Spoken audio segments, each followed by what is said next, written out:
Welcome my dear viewers, ফিরে এলাম নতুন একটি পর্বে। এই পর্বে আমরা অপটেটিভ সেন্টেন্সের কিভাবে স্পিচ চেঞ্জ করব সেটা নিয়ে আলোচনা করব। এর আগে অলরেডি আমরা অ্যাসার্টিভ, ইম্পারেটিভ এবং ইন্টারোগেটিভ নিয়ে আলোচনা করেছি। তো চলে এসো সরাসরি পাঠে। আজকের আমাদের পাঠ্য বিষয় হলো speech change in optative sentence. Speech change in optative sentence. তো অপটেটিভ সেন্টেন্সের স্পিচ চেঞ্জ করার আগে আমাদের জানা প্রয়োজন যে অপটেটিভ সেন্টেন্সটা কি। What is optative sentence? দেখো, optative sentence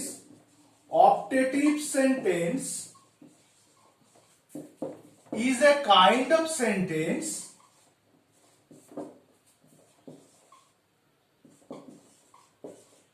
that expresses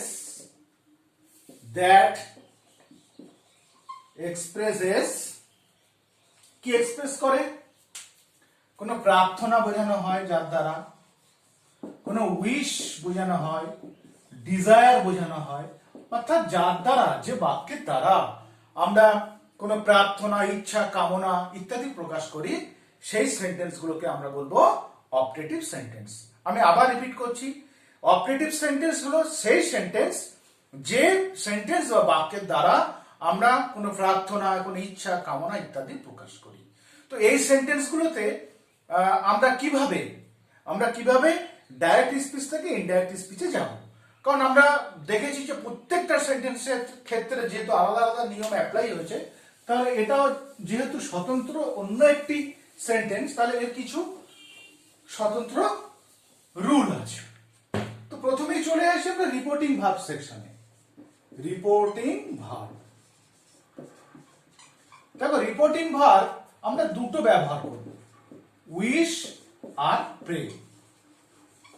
wish মানে অর্থাৎ ইচ্ছা বা কামনা প্রকাশ করা, আর প্রে মিন্স কি? প্রার্থনা প্রকাশ করা। কেমন? এর লিঙ্কার ওই অ্যাসার্টিভ সেন্টেন্সের মতোই দ্যাট বসবে। আর আমরা রিপোর্টেড স্পিচটিকে আমরা কিসে কনভার্ট করব? আমরা স্টেটমেন্টে কনভার্ট করব। কেমন? তাহলে আমরা এই তিনটে জিনিস লক্ষ্য করছি, এগুলো তো ভীষণ কমন, এগুলো আমরা আলোচনা করেছি আগে অলরেডি। তাহলে রিপোর্টিং ভার্বটা আমরা কি করব? রিপোর্টিং ভার্বটা আমরা উইশ এবং প্রে ব্যবহার করব, আর লিঙ্কার হিসেবে আমরা কি ব্যবহার করব? দ্যাট ব্যবহার করব।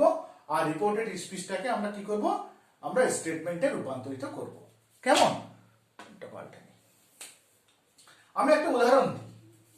মাই ফাদার said to me, খুব ভীষণ কমন একটা জিনিস, দেখো, মে গড ব্লেস ইউ।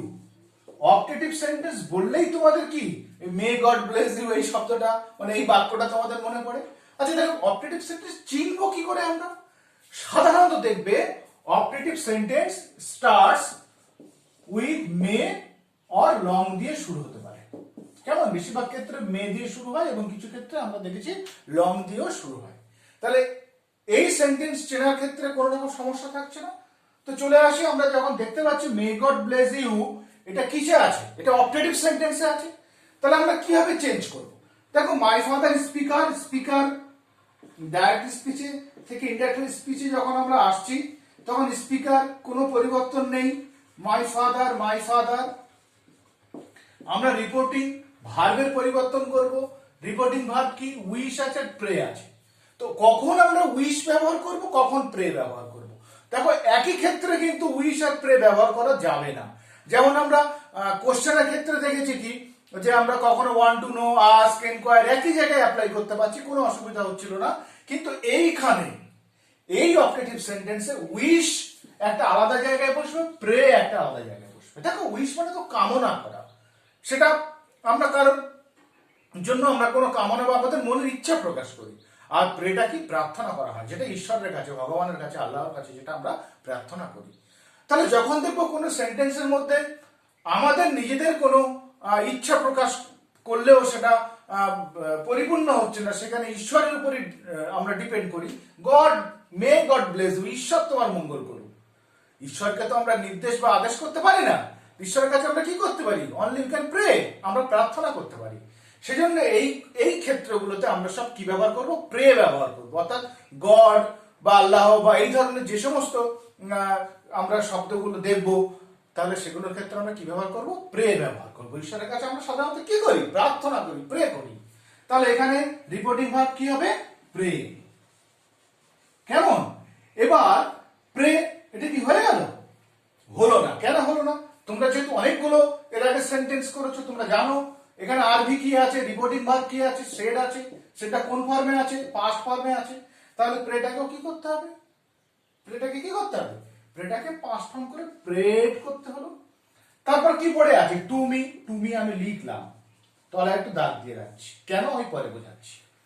এবার দেখো লিঙ্কার হিসেবে আমি কি ব্যবহার করবো বলেছি? আমরা দ্যাট ব্যবহার করবো। অর্থাৎ কমা এবং ইনভার্টেড কমা উঠে গিয়ে কি করে দুটোকে লিঙ্ক করে দিচ্ছে। কি কে লিঙ্ক করে দিচ্ছে? দ্যাট। হলো। তারপরটা আমি কি বলেছি? স্টেটমেন্ট করতে হবে। অর্থাৎ এই যে পোর্শনটা থাকবে এটাকে স্টেটমেন্ট করতে হবে। স্টেটমেন্ট করতে হবে, অর্থাৎ এসভিও ফরম্যাটে আনতে হবে। তাহলে এখানে দেখা যাক এই বাক্যে মে গড ব্লেস ইউ, ঈশ্বর তোমার মঙ্গল করুক। এই বাক্যে সাবজেক্ট কে? কর্তাকে, নিশ্চয়ই গড। তাহলে গড গড হলো। এবার দেখো ভার্ব বসাতে হবে। ভার্ব কি আছে? মে দিয়ে অলরেডি শুরু করা আছে। তাহলে প্রেডটা যেহেতু পাস্ট ফর্ম ছিল, তাহলে এখানে মেটাকে আমরা কি করব? মেটাকে মাইট করব। তাহলে গড মাইট পড়ে আছে ব্লেস। আর এই ইউ, ইউ অর্থাৎ কে? বাবা তো আমাকে বলেছেন, অর্থাৎ ইউ মানে আমি, মি। এখানে অবজেক্টিভ প্রোনাউন ব্যবহার করলাম, মি। তাহলে কি হলো? My father prayed to me that God might bless me. আচ্ছা দেখো এই বাক্যটা কি সম্পূর্ণ হলো? হলো না।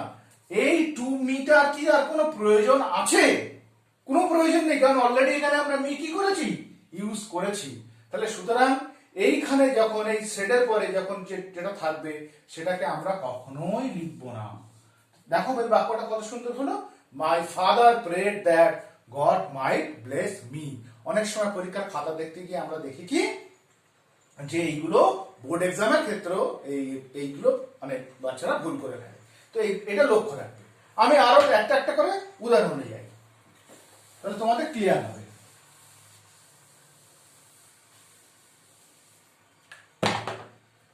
They said, may his soul rest in peace. তার আত্মার শান্তি কামনা করি। কার কাছে কামনা করব? এখানে কামনা করা মনে হচ্ছে, কিন্তু এটা তো প্রার্থনা করা। তার আত্মার শান্তি হোক, প্রার্থনা করা। তাহলে এক্ষেত্রে আমরা কি করব? প্রে। আমি প্রে দিয়ে যতগুলো রিপোর্টিং ভার্ব হয় সেগুলো আগে আমি অ্যাপ্লাই করছি। তাহলে কি হলো? দে প্রেড, তারা কি প্রে করেছে? দ্যাট। দ্যাট এখানে সাবজেক্ট কি? His soul. That his soul. মেয়ের পাস্ট ফর্ম হবে, কারণ সেটটা কিসে আছে? পাস্ট ফর্মে আছে, তাই না? Soul might rest in peace. যা থাকলো লিখে দিলাম। কিছু আছে? বিশেষ কিছু গন্ডগোলের ব্যাপার নেই। They prayed that his soul might rest in peace. কেমন? এইভাবে আমরা আরো একটু উদাহরণ যাব।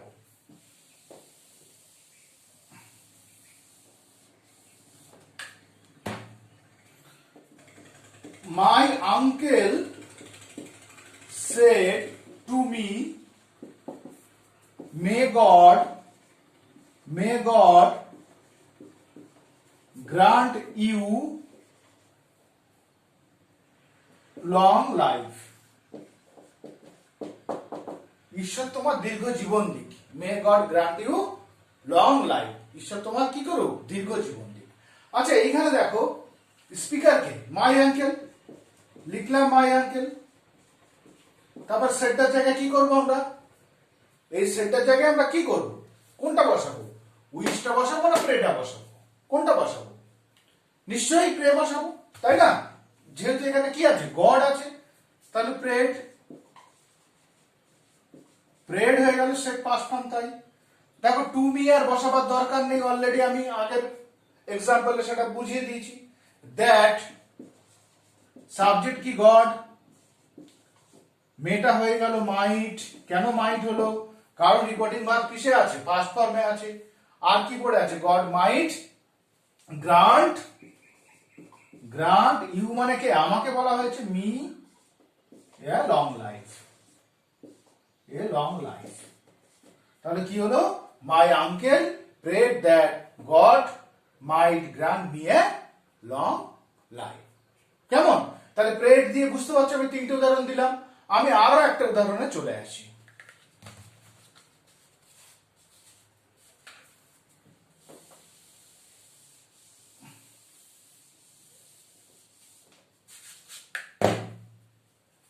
They said, may our leader live long, বা মে আওয়ার স্ট্রাগল লিভ লং, যাই করি না কেন, তারা বললো যে আমাদের বিপ্লব দীর্ঘজীবী হোক, তাই না? এক্ষেত্রে কি হবে, সেম দের ক্ষেত্রে আমরা দে লিখবো, সেটা কি করব, প্রেড করব। দ্যাট আওয়ার লিডার হয়ে যাবে কি, their leader, their leader might live long. কি হলো, দে, দের জায়গায় দে লিখলাম, স্পিকার সেটটা পরিবর্তন করলাম প্রেডে, লিঙ্কার দ্যাট বসালাম, আওয়ার লিডারটাকে আমি দেয়ার লিডার করলাম, কারণ তারা বলেছিল, তাদের নেতা, আমার নেতা থাকলে আমি আওয়ার লিডার বলতাম, তাদের নেতা যেহেতু দেয়ার লিডার করলাম, মেয়ের পাস্ট ফর্ম করলাম মাইট, লিভ লং ছিল লিভ লং লিখে দিলাম। তাহলে প্রেড নিয়ে সমস্যাটা নিশ্চয়ই সমাধান হলো। এবার আসি আমরা, তাহলে কোন কোন ক্ষেত্রে আমরা উইশ ব্যবহার করব? আমরা তো দেখলাম যখন প্রার্থনা করা বোঝানো হচ্ছে তখন সেক্ষেত্রে আমরা কি ব্যবহার করছি, সেক্ষেত্রে আমরা প্রে এই রিপোর্টিং ভার্বটা ব্যবহার করছি। তাহলে উইশ ব্যবহার করব কখন? ধরো এটা তো বলতে পারে যে my father said, my father said may you be happy in life, তুমি জীবনে সুখী হও, এটা বাবা তার ইচ্ছা প্রকাশ করেছে। তখন সেক্ষেত্রে কি হচ্ছে দেখো, তখন সেক্ষেত্রে যেহেতু ঈশ্বরের কাছে প্রার্থনা করা হচ্ছে না, তখন কিন্তু রিপোর্টিং ভার্বটা উইশড হয়ে যাবে। তাহলে কি হয়ে গেল, মাই ফাদার, মাই ফাদার সেটা হয়ে গেল উইশ পাস্ট ফর্ম, তাই উইশড, কমা ইনভার্টটা উঠে গিয়ে কি বসলো, দ্যাট বসলো, হলো। এবার কি ইউ বলতে কাকে বলা হয়েছে, আমাকে বলা হয়েছে, বাবা আমাকে নির্দেশ করেছে, তাহলে আই, আর নেক্সট মেয়ের পাস্ট ফর্ম কি, মাইট। এবার বি হ্যাপি ইন লাইফ, যা ছিল পুরোটাই আমরা কপি করে দেবো, বি হ্যাপি ইন লাইফ। কেমন? তাহলে নিশ্চয়ই বোঝার ক্ষেত্রে কোনো সমস্যা হচ্ছে না। অর্থাৎ প্রার্থনা করলে আমরা প্রে, আর কোনো ইচ্ছা প্রকাশ করলে আমরা উইশ ব্যবহার করব। কেমন? আবার একটা উদাহরণ চলে আসি।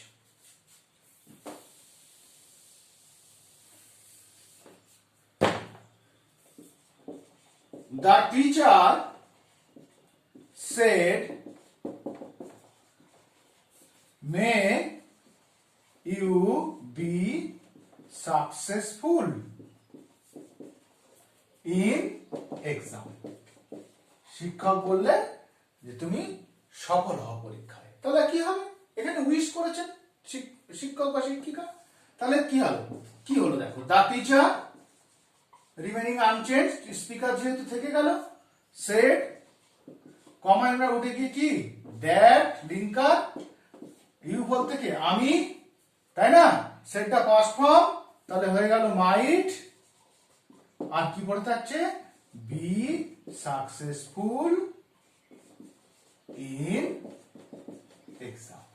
সব ডাউট ক্লিয়ার? নিশ্চয়ই যে কোন ক্ষেত্রে প্রে বসছে এবং কোন ক্ষেত্রে উইশ বসছে আমাদের সমস্ত ডাউটগুলো আমরা ক্লিয়ার করে নিলাম। আর একটা লাস্ট উদাহরণ দিয়ে আমি এই অবজেক্টিভ সেন্টেন্সের ডাইরেক্ট স্পিচ থেকে কিভাবে ইনডাইরেক্ট স্পিচে আসতে হয় সেটাকে আমি শেষ করব।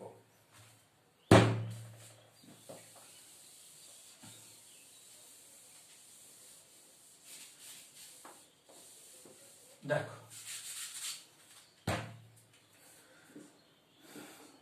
my grandfather said, may you shine in life. তুমি জীবনে খুব সফল হও। একই উইশ করেছে। মাই গ্র্যান্ডফাদার যা ছিল তাই থেকে যাচ্ছে, তাই না? মাই গ্র্যান্ডফাদার, তাহলে সেটা কি হয়ে যাচ্ছে? Wished that I might shine in life. বলো, কোথাও বুঝতে অসুবিধা হচ্ছে? কোনো বুঝতে অসুবিধা হচ্ছে না। আশা করছি কোথাও প্রে আর কোন স্থানে উইশ বসে সেগুলো তোমাদের ক্লিয়ার হয়ে গেল। ঠিক আছে, আরো একটা উদাহরণে চলে আসি।